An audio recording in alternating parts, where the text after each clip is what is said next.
आज की वीडियो में हम जानेंगे कि ट्रिग्नोमेट्रिक रेशियो 0 डिग्री और 90 डिग्री के लिए क्या वैल्यू देता है। इसके लिए एक राइट एंगल ट्रायंगल ड्रॉ करेंगे। ट्रायंगल है A B C. Triangle A B C में एंगल सी के रेस्पेक्ट में हम ट्रिग्नोमेट्रिक रेशियो फाइंड आउट करेंगे। सपोज करिए कि हम इस एंगल सी को धीरे धीरे रिड्यूस करते जाएं। ये एंगल ये यहाँ पे आ जाएगा, फिर और रिड्यूस करेंगे तो ये जो ए पॉइंट है ये यहाँ पे आ जाएगा। ऐसे करते करते एक कंडीशन ऐसे आएगा कि हमारा जो एंगल सी है उसको हम 0 तक ले आए, 0 तक, ऑलमोस्ट 0। फिर जो सी और बी है और ये जो ए और सी है लगभग क्या हो जाएंगे, बराबर हो जाएंगे। यानी ए सी और बी सी आपस में क्या हो जाएगा, बराबर हो जाएगा। और एंगल सी के रेस्पेक्ट में ये जो है ए बी हमारा क्या हो जाएगा, ऑलमोस्ट 0। जो कि ए बी एंगल सी के रेस्पेक्ट में है, ए बी हमारा क्या है, परपेंडिकुलर है, और ए सी हमारा क्या है, हाइपोटेनस है, और बी सी हमारा क्या है, बेस है। ठीक है। अब हमारा जब ए सी और बी सी आपस में इक्वल हो गया और ए बी हमारा 0 हो गया, ये कब हो रहा है, जब हमारा एंगल सी क्या हो जा रहा है, 0 डिग्री।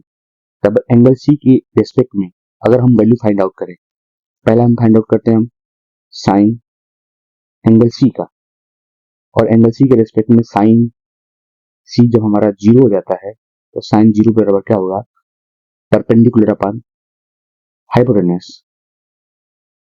इस कंडीशन पे हमारा परपेंडिकुलर क्या हो गया है, जो हमारा परपेंडिकुलर ए बी है वो हमारा हो गया है 0, और हाइपोटेनस हमारा जो है ए सी,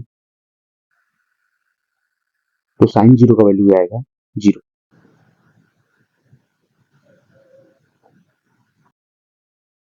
similarly cos for angle C, cos हमारा 0 है और कॉस के लिए हमारा वैल्यू होता है बेस अपॉन हाइपोटेनस, और जो बेस हमारा है बीसी, बेस हमारा है बीसी, और हाइपोटेनस हमारा है एसी। और यहाँ पे हमें पता है जब एंगल 0 हो जाता है तो बीसी और एसी सेम है, यानी अगर हम करें इसे तो बीसी अपॉन बीसी लिख सकते हैं, और बीसी और बीसी कैंसिल हो जाएगा तो आएगा 1, यानी cos 0 का वैल्यू आएगा हमारा 1। अब जब हमें साइन 0 और cos 0 का वैल्यू पता है तो tan 0 का वैल्यू फाइंड आउट कर सकते हैं। tan 0 होता है हमारा साइन 0 अपॉन cos 0। साइन 0 का वैल्यू है 0, cos 0 का वैल्यू है 1, तो tan 0 का वैल्यू आएगा हमारा 0। अब इसके अपोजिट अगर हम साइन के रेस्पेक्ट में कोसेक का फाइंड आउट करें तो कोसेक 0 इक्वल टू आएगा हमारा 0 का अपोजिट हो जाएगा हमारा नॉन डिफाइंड, और cos 0 के रेस्पेक्ट में अगर हम सेक 0 का वैल्यू फाइंड आउट करें तो 1 का अपोजिट होगा हमारा होगा 1, और tan के रेस्पेक्ट में हम cot 0 का वैल्यू फाइंड आउट करें जो कि अपोजिट होगा इसका, तो क्या हो जाएगा, नॉट डिफाइंड। सेम वे में अगर हम 90 डिग्री के लिए ये सब फाइंड आउट करना चाहें तो सेम वे हम एक ट्रायंगल ड्रॉ करेंगे ए बी एंड सी। सी के रेस्पेक्ट में हम सारे ट्रिग्नोमेट्रिक रेशियो के वैल्यू फाइंड आउट करेंगे, और हम ऐसा करने की ये सी पॉइंट को धीरे धीरे आगे बढ़ा रहे हैं।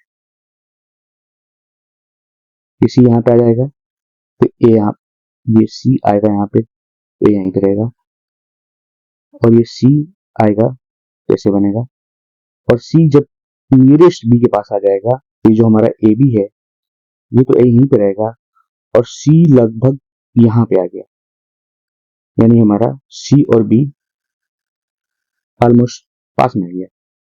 पास में आ गया तो इस कंडीशन में हमारा बीसी का वैल्यू क्या हो जाएगा, 0 हो जाएगा, और हमारा ए बी और A C, A B and AC equal हो जाएंगे। और C के रेस्पेक्ट में AC क्या है? AC हमारा हाइपोटेनस और BC क्या है हमारा? BC है हमारा बेस और AB हमारा क्या है? AB हमारा परपेंडिकुलर। तो C के रेस्पेक्ट में ये सामने परपेंडिकुलर होगा, ये बेस होगा और ये हाइपोटेनस होगा। अब हम फाइंड आउट करते हैं, सारे वैल्यू फाइंड आउट करके देखते हैं। पहले साइन 90 डिग्री, ये केस क्या है? हमारा एंगल C कन्वर्ट हो चुका है 90 डिग्री में। जो साइन 90 का वैल्यू क्या होगा? Perpendicular upon hypotenuse. अब परपेंडिकुलर का वैल्यू क्या है हमारा? AB और हाइपोटेनस का वैल्यू क्या है हमारा? AC। और AB और AC आपस में क्या है? इक्वल है। हम इसे लिख सकते हैं AB अपॉन AB और कैंसिल होकर आएगा 1, यानी साइन 90 का वैल्यू आया 1। सिमिलरली cos 90 होगा बेस अपॉन हाइपोटेनस। बेस हमारा क्या है? BC, हाइपोटेनस हमारा क्या है? AC। यहाँ पे BC हमारा क्या हो चुका है? 0। जब एंगल 90 होता है C तो BC हमारा हो गया 0। 0 अपॉन AC वैल्यू आएगा 0, cos 90 का वैल्यू 0। इस sin 90 और cos 90 को यूज करके हम tan 90 का वैल्यू फाइंड आउट कर सकते हैं।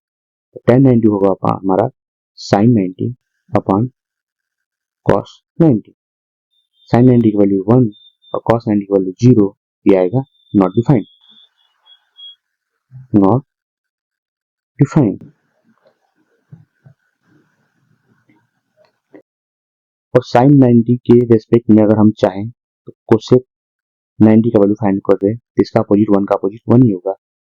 और cos 90 के रेस्पेक्ट में sec 90 का फाइंड आउट करने से 0 का अपोजिट आ जाएगा नॉट डिफाइंड। Not defined. और tan 90 के रेस्पेक्ट में नॉट डिफाइंड का cot 90 करेंगे तो आएगा हमारा 0 डिग्री। यानी पिछले 3 वीडियोज में हमने सीखा है sine, cos, tan, cot, sec और cosec की values in for 0 degree, 30 degree, 45 degree, 60 degree, 90 degree. वो तो हुआ कॉन्सेप्ट की बात जो हमने अब तक सीखा है। अब हमें सीखना है इसे याद रखने का तरीका।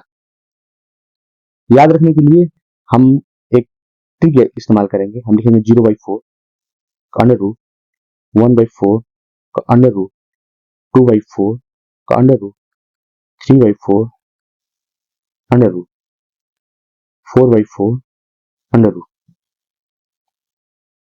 0/4 का अंडर रूट का वैल्यू आएगा 0। 1/4 का स्क्वायर रूट आएगा 1/2। 2/4 का स्क्वायर रूट आएगा 1/√2 और √3/4 का स्क्वायर रूट आएगा √3/2 और 4/4 का स्क्वायर रूट आएगा, ये कट जाएगा तो आएगा 1। यानी साइन 0 का वैल्यू हुआ 0, साइन 30 का वैल्यू 1/2, साइन 45 का वैल्यू 1/√2 और साइन 60 का वैल्यू √3/2 और साइन 90 का वैल्यू 1। अब हमें क्या करना है कि यहां से लिखना स्टार्ट करना है कॉस के लिए। तो cos 0 का वैल्यू होगा, इसको लिखेंगे हम, यहाँ पे आएगा 1। cos 30 का वैल्यू होगा ये √3/2। cos 45 का वैल्यू इसके बाद यही बचता है हमारा 1/√2। cos 60 का वैल्यू ये आएगा 1/2 और cos 90 का वैल्यू आएगा हमारा 0। अब tan फाइंड आउट करने के लिए हम sin अपॉन cos करेंगे तो 0/1 0, 1/2 और √3/2, 2 से 2 कैंसिल होगा तो आएगा 1/√3। √2 ये सेम है तो ये कटेगा तो आएगा tan 45 का वैल्यू 1, ये कट जाएगा तो आएगा हमारा tan 60 का वैल्यू √3 और उसके बाद tan 90 1/0 तो आएगा नॉट डिफाइंड।